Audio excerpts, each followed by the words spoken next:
all I ever wanted to do was sing. If my mom couldn't find me, all she had to do was be quiet and listen for the music, and that's where I would be. I started singing in church choirs when I was 14, and I loved it. I sang every chance I could get. My cousin asked me to sing for her wedding, and the organist started to play, and I sang Ave Maria. And I got through the whole thing, and there was a woman cleaning in the back of the church, and she came up to me crying. She goes, "That song was sung at my wedding. You reminded me of that, and you did it so beautifully." That's what makes me happy, is to know that I can do that for somebody with my voice. And that's where it really started. I was an opera scholar, and I supported myself doing nothing but theater for 11 years. In September of 2017, I got so sick I almost died. I picked up a cough, and I didn't pay really attention to it because it was just a cough. And it turned out that it was a significant thing. I have neuropathy in both of my feet and both of my legs, and pain almost all the time. And I'm used to being active on stage and doing all kinds of things, and now I have to be careful. The doctor said, "You can't go back to what you were doing. You'll relapse. You'll be back in the hospital within a week." So I stayed home. I lost all contact with people. It took me to a really dark place. This is taken away. You can't do this. What do I have left? I have singing, but it's not the same when you can't be out there having that effect on people. I'm walking around going, well, what is it I'm supposed to do? I had heard about a place locally where you could go and sing, and I went. I was not at 100%. And I walked into this room full of people that didn't audition. I've never been in a choir you didn't have to audition for. So I'm like, what's this gonna be? And I walked into a room full of lovely people. They make it possible for anybody to be involved.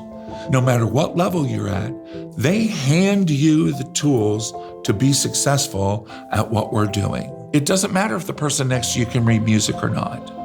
There's no attitude and there's no judgment. And we get to sit down and we get to make music together.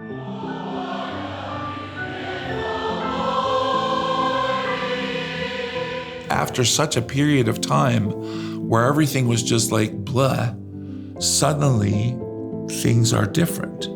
Now there's a brighter outlook. I'm part of something bigger than myself, and it's something that I can help be that positive voice in the world. So it pulls me out of the darkness. Beauty and the Beast is one of my favorites. I had to think about what it would be to audition for this show. Because what happens if I get cast? What is going to require me to do physically? I don't want to be limited. I want people to look and say, wow, that was great. And not, oh, that was great for an old guy with neuropathy. They didn't treat me any differently than anybody else. I got called back for 3 different parts. I almost cried. I got cast. And from day one, the entire staff made it really clear. If you need something, you tell us. We're in rehearsal, and I'm like, this is 2 hours worth of music. And I went to the director and I said, I don't think I can do this. I can't stand for that long. He's like, no, dude, we'll get you a stool. You don't have to stand through the whole thing. I had my own spot on the stage that I could sit down and I could get up without help. So when I put the walker aside, I'm not Ken, I'm Jacques, the trim salesman. Jacques doesn't need a walker to walk. If I'm gonna do this, then I have to challenge myself to be able to stand up for a certain period of time. So I started walking more in the pool for hours. And I started doing light exercises at home to build up my endurance so I could put this aside and walk out on the stage confidently and do whatever needed to be done and do the best I can do. Jacques might be old, he might be tired, but that's okay.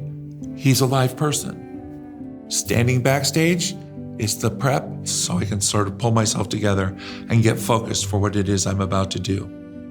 And you take a big breath and exhale all the crap that you were dealing with. And you walk onto stage and there you are.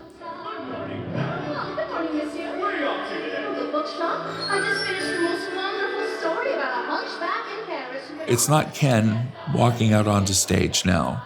It's Jacques. I was told he was in the tavern raving about the beast in the castle. Whatever happens out on the stage, there are people with you. And if you get in trouble, somebody will be there to help you. When you're standing there and you see a standing ovation for a show like this, that means that every single person on that stage told the story so well, they're on their feet. This is what I'm supposed to do. I dreamed that I saw unicorns, dreamed I saw them wild and white. Their sudden beauty lit the world like a star will light up a winter's night. CFCArts gave me back my life. Even when I'm home, I'm still a part of that community. It gives me something to look forward to. It gives me an activity that I love to do, and I can get excited about it. Monday night, I get to go and make music with people. And I know that I'm not going to spend my entire week all by myself. This community is always here to be a place where people can connect with people who enjoy doing the thing that you like to do. Don't let anybody tell you that the thing that you like to do, you shouldn't do. If I were a rich man, I am worthwhile. I have a talent that is useful and helpful, and I get to do it here.